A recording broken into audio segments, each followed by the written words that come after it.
Okay, today I'd like to go over being a landlord and the rental process. And I've been a landlord for over 20 years, and initially I've had some good luck. Um, the way I'd go about renting a property would be I'd put a sign in front of the house or um, multi-unit, and people would drive by. They'd see the number, they'd call me and inquire about the property. What is it? How many bedrooms? How many baths? What rent are you looking for? How much do I need to come up with?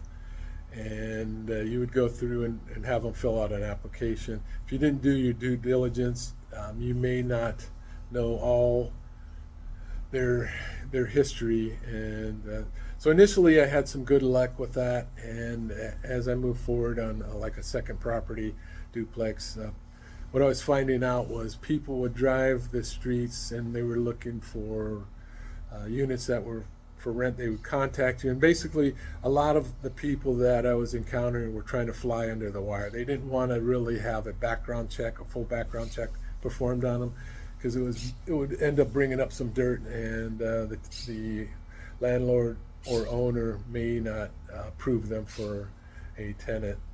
And so once again, I was using my own sign. I was getting contact. I'd do some background checks on the tenant as they filled out the application. So I'd go on the county courthouse records online and see if any criminal activity showed up, if they had any evictions logged against them. And at some point I started running into some issues. I had to go through and evict, or at least start eviction on at least two tenants, and eventually I got them out, and I started trying to reevaluate if that was the best process for me going forward. And so what I did was I switched over and contacted a realtor, and going forward I started using a realtor to list the property for rent, and that seemed to work out a lot better for me. I was getting a package on the tenants that were applying for the rental, and it would show all their background information. It would show a driver's license, picture ID. It would give me credit scores. It would give me credit lines, open credit lines, credit history. It would give me any information on past evictions, criminal history.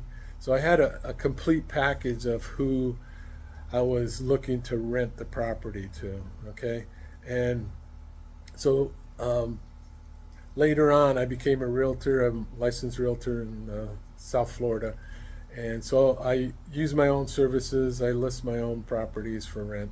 And the way this works is, and some people may not want to pay a realtor 1 month rent for procuring a good tenant, but that's up to you. If it's been working for you, where you put out the sign and you do your own background checks, and that works out, that's fine.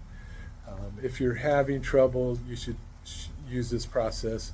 And what happens is you're going to ask for first, last, and security. And let's say the last month goes to the realtor that once you rent the property, the realtors will split it. The agent that brought the renter and the listing agent will get half and half. So you're going to end up paying a full month rent, but I highly recommend it. It's worked really well for me, and I will continue doing that.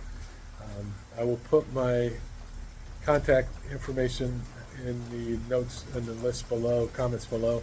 And if you're in South Florida and you want to use my services, go ahead and reach out to me.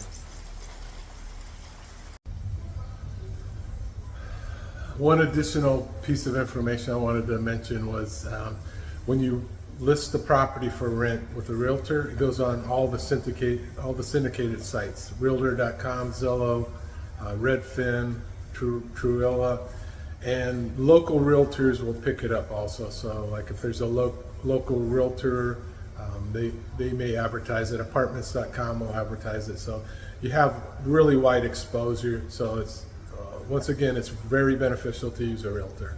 Thank you.